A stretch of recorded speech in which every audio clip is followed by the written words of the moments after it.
매우 찬양 감사드립니다. 할렐루야.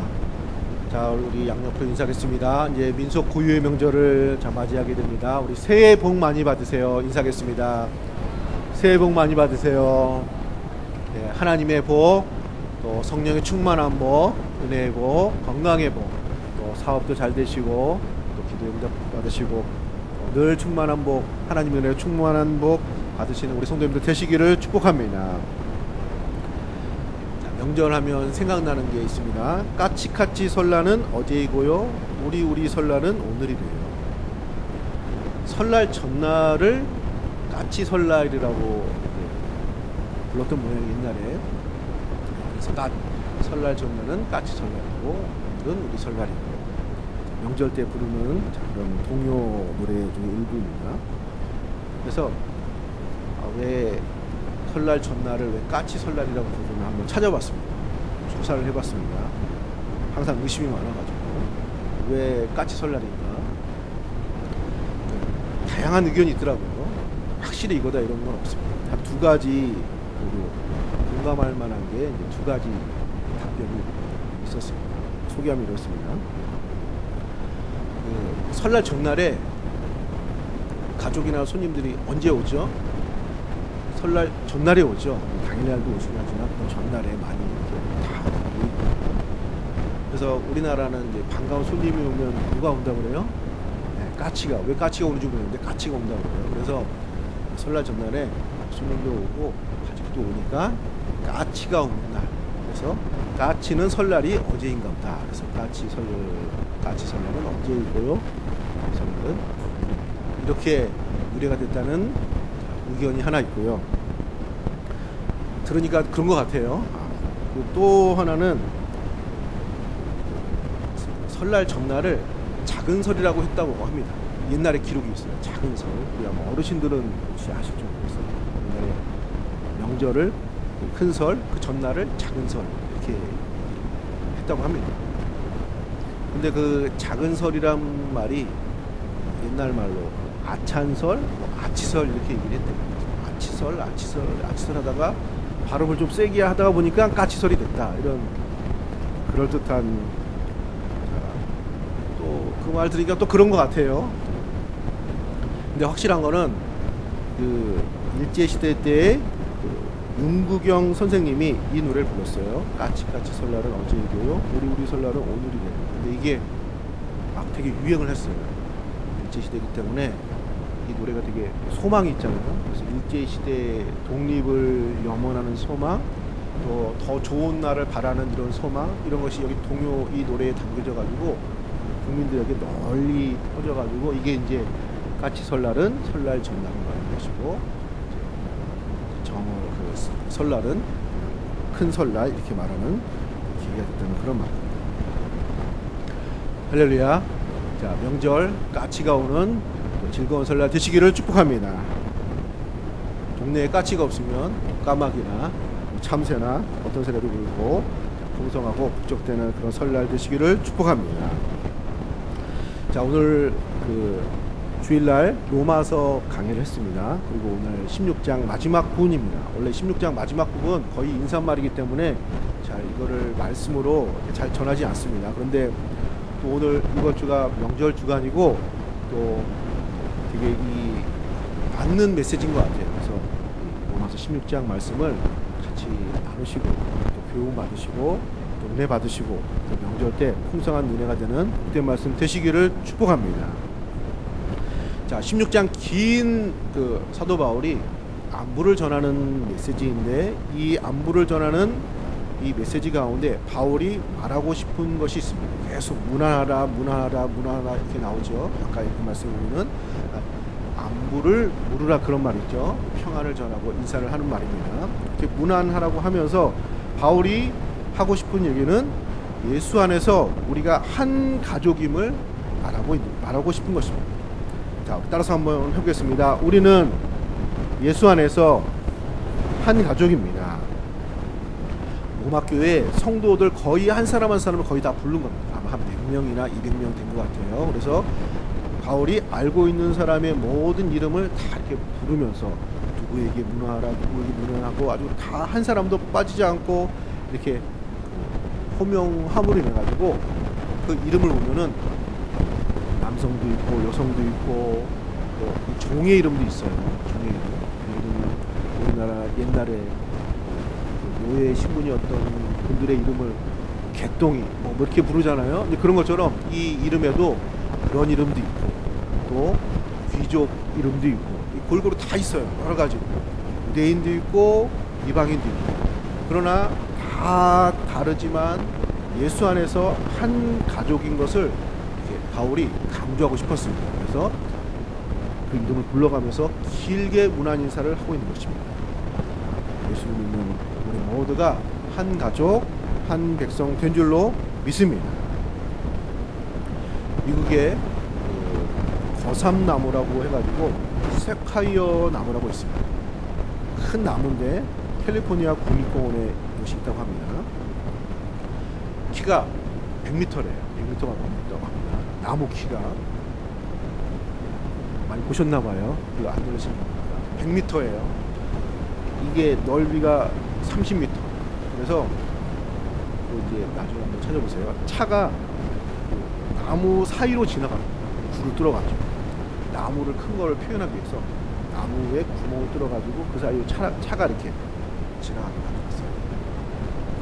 근데 더더욱 놀라운 것은 이 나무가 2000년이 넘었어요. 나이가 2000살, 2600살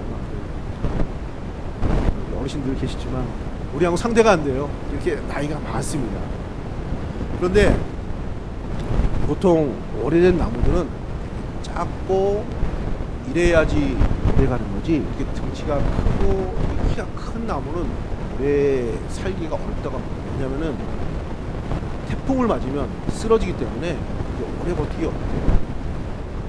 그럼 이렇게 큰 나무가 오랜 세월을 버틴 거 보면 뿌리가 깊겠구나. 뿌리가 얼마나 깊길래 그 오랜 세월을 저렇게 버티고 있을까. 해서 나무가 쓰러진 걸 딱 보니까 생각보다 뿌리가 안 깊어요. 그 나무가. 참 신기하다. 뿌리가 어떻게 그렇게 오랜 세월을 견디게 될까. 조사를 해보니까 그 나무는 혼자 있지 않아요. 이렇게 숲을 이루고 있어요. 그 나무가 하나 있으면 옆에도 있고 옆에도 있고 이렇게 군락을 이루고 있어요. 그러면 그 나무들이 그 뿌리를 내리는데 뿌리가 서로 연결되어 있어요. 뿌리가 깊지는 않지만 뿌리가 서로 이렇게 서로를 붙잡고 있는 거예요. 이렇게 20개, 30개가 뿌리가 서로 이렇게 네트워크처럼 붙어 있는 거예요. 영화에서 큰 나무 괴물 있잖아요. 이거 보고 만든 거예요. 이걸 아이디어로 잡은 거예요.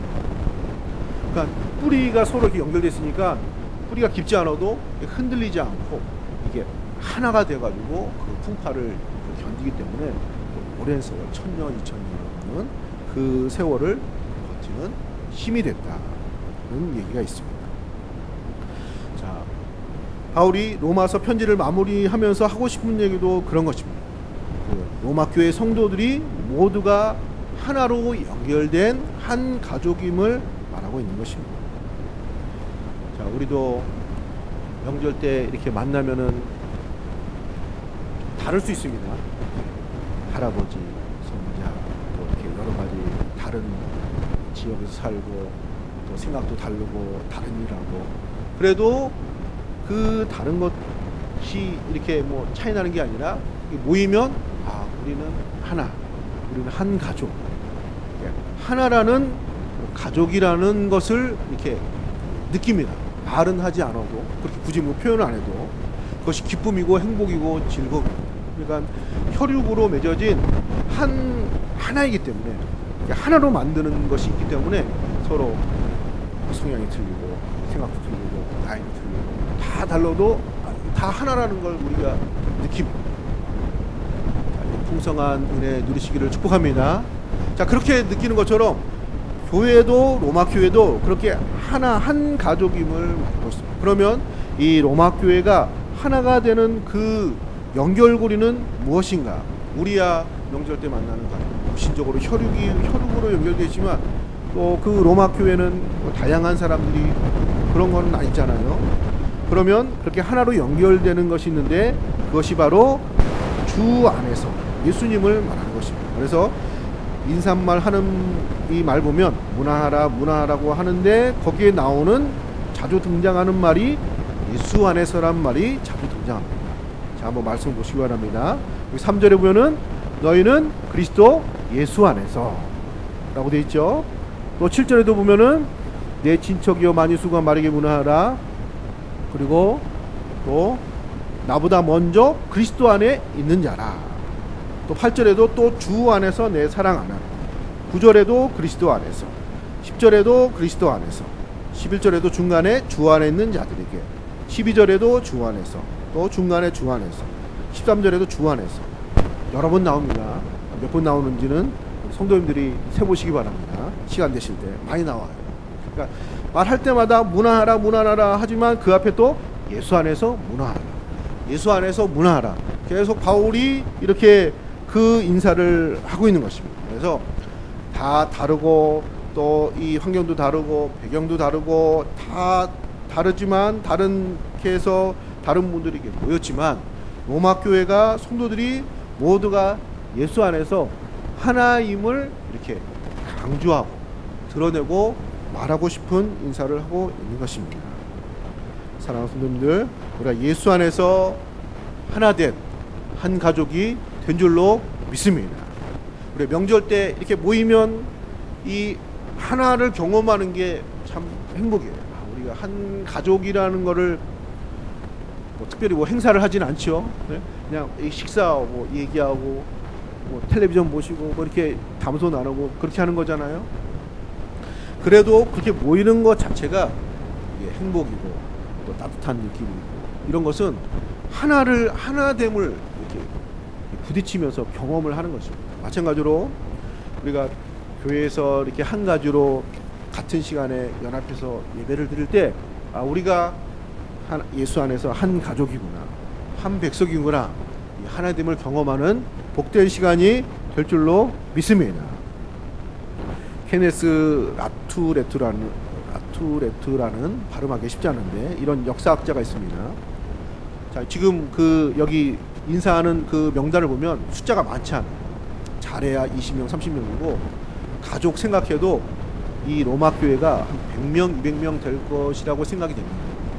그러면 물론 옛날에 인구가 지금하고 비교가 안 되게 적었으니까 이 정도로 작은 교회는 아니죠. 그래도 막 그 로마에 있는 교회치고는 그렇게 큰 규모는 아니거든요. 그런데 시간이 지나서 50년, 100년, 200년이 지나면 제국 곳곳에 교회가 세워집니다. 유럽 전체가 이렇게 기독교화가 됩니다. 그래서 이제 국교로 선포가 되어지게 됩니다. 주 300년 후에. 그러면은 초대교회 때 이렇게 작았던 교회가 당시에는 유대교도 있었고 유대교는 더 큰 규모였습니다. 그리고 또 다른 기존 종교들이 많이 있었던 얘기죠.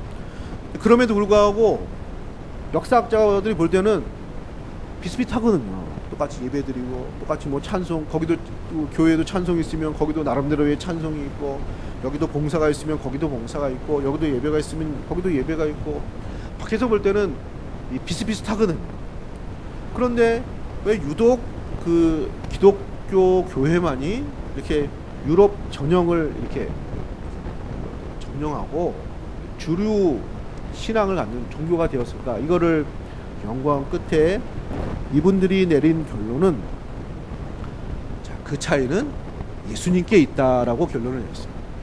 다 비슷한 것 같지만 차이가 있다면은 그들이 믿는 예수를 중심으로 모인 이 힘과 그 헌신이 이 기독교회를 전 유럽으로 퍼지게 하는 원동력이 됐다고 결론을 내렸습니다. 사랑하는 성도님들, 우리는 예수로 말미암아 살고 예수 안에서 한 가족이 되는 하나님의 백성이 된 줄로 믿습니다. 그래서 예수 안에서 하나가 되는 겁니다.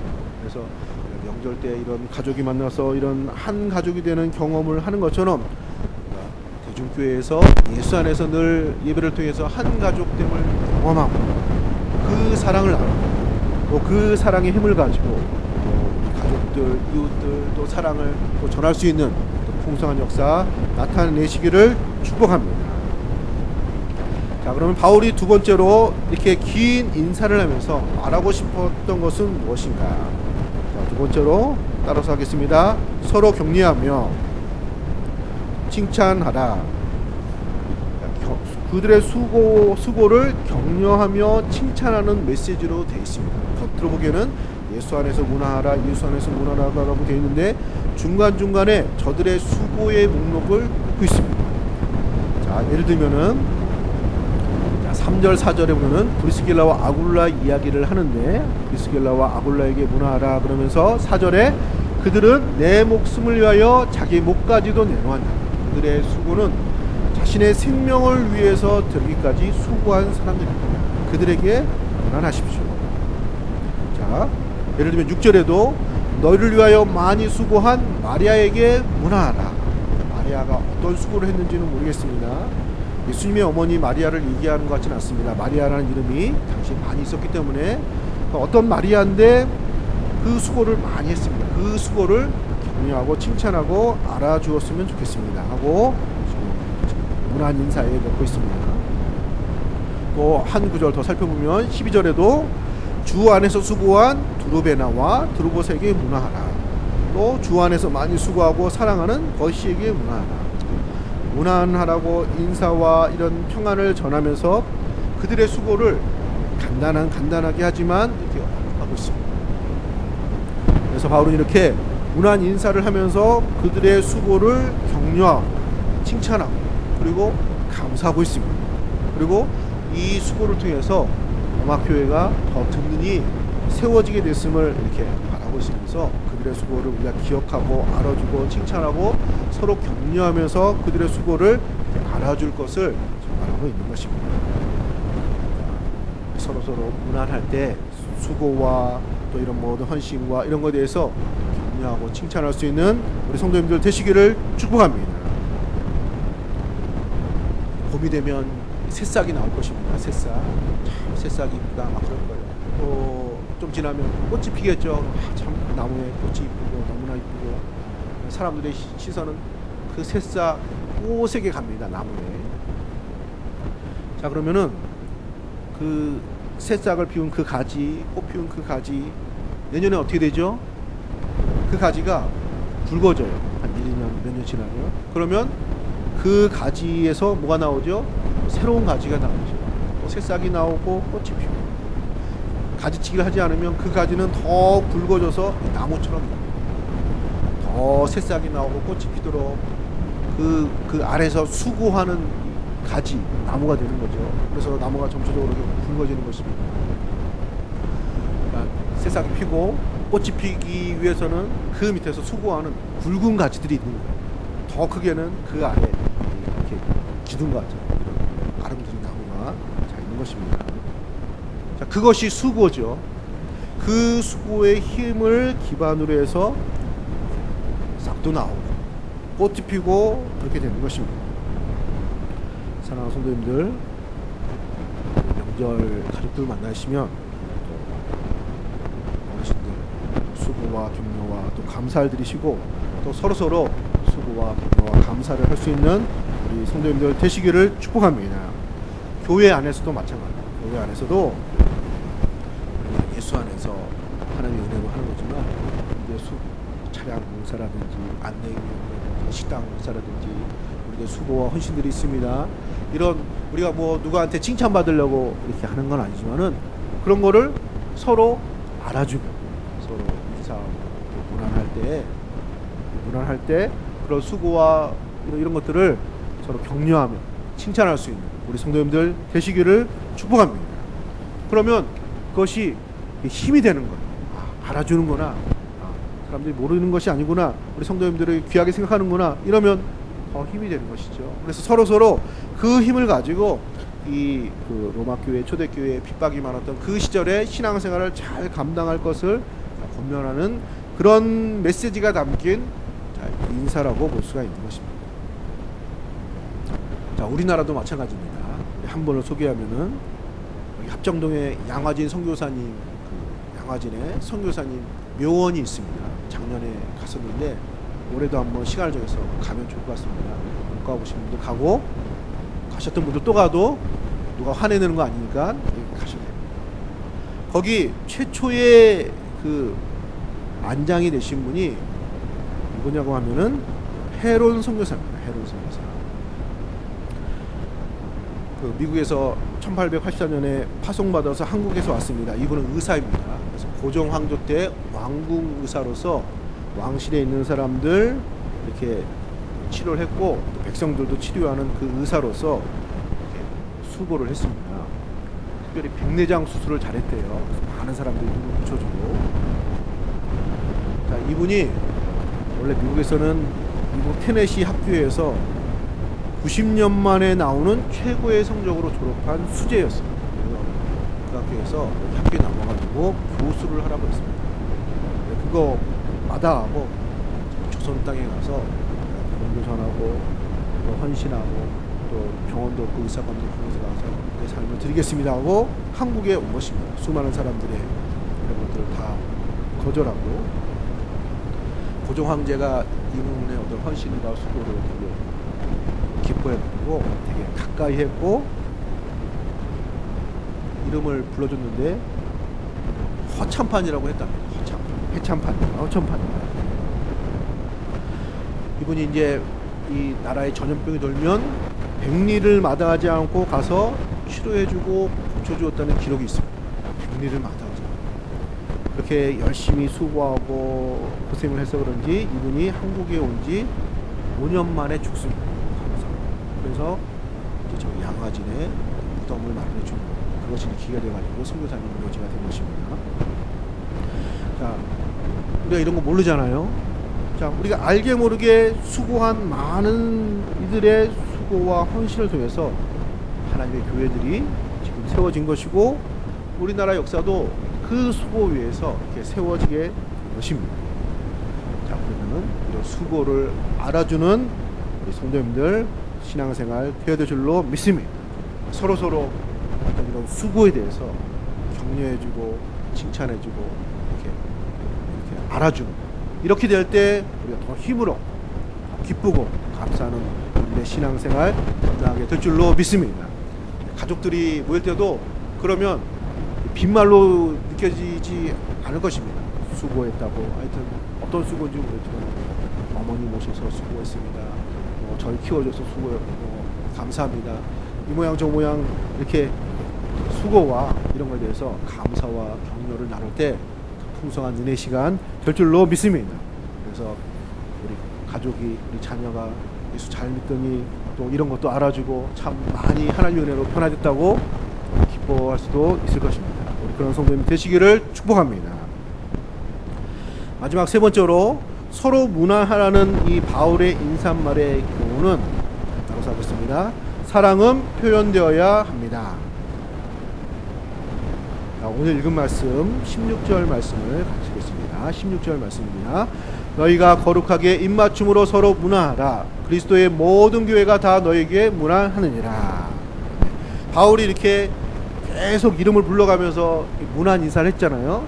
이렇게 제가 여러분들에게 인사를 하는 것처럼 예수 안에서 우리가 하나인 것을 이렇게 고백하면서 인사를 하고 서로 교제하고 이렇게 사랑을 표현한 것처럼 여러분들도 서로 이렇게 문화하고 인사하고 그 사랑을 이렇게 입으로 말로 표현을 하라고 권면을 하는 것입니다.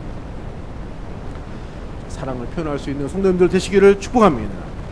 우리 한국 정서는 유교적인 정서이기 때문에 표현에 좀 인색한 면이 있습니다. 말을 안 해도 다 안다는 거죠. 꼭 말을 해야 하나?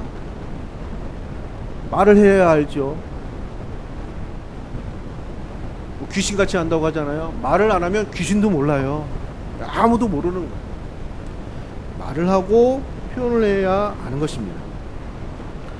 하나님은 아시지 않을까요? 물론 하나님도 아시죠. 그렇지만 하나님도 표현하기를 기뻐하시는 하나님이 되실 줄로 믿습니다. 성경은 하나님의 사랑의 표현이에요. 성경 말씀 곳곳에 하나님의 사랑이 담겨져 있습니다. 그래서 요한일서 4장 9절에 이런 말씀이 있습니다. 하나님의 사랑이 우리에게 이렇게 나타난 바 되었으니 하나님이 자기의 독생자를 세상에 보내심은 그로 말미암아 우리를 살리려 하심이라. 예수님이 이 땅에 오시고 독생자를 주신 것이 하나님의 사랑을 우리에게 이렇게 나타낸 것이라고 했습니다. 이렇게 표현을 했다는 것이죠. 그래서 하나님의 사랑의 최고의 표현은 하나님의 아들이 이 땅에 오시고 십자가에 죽으시고 부활하신 이것이 우리를 향한 최고의 사랑의 표현이라고 말하고 있는 것입니다.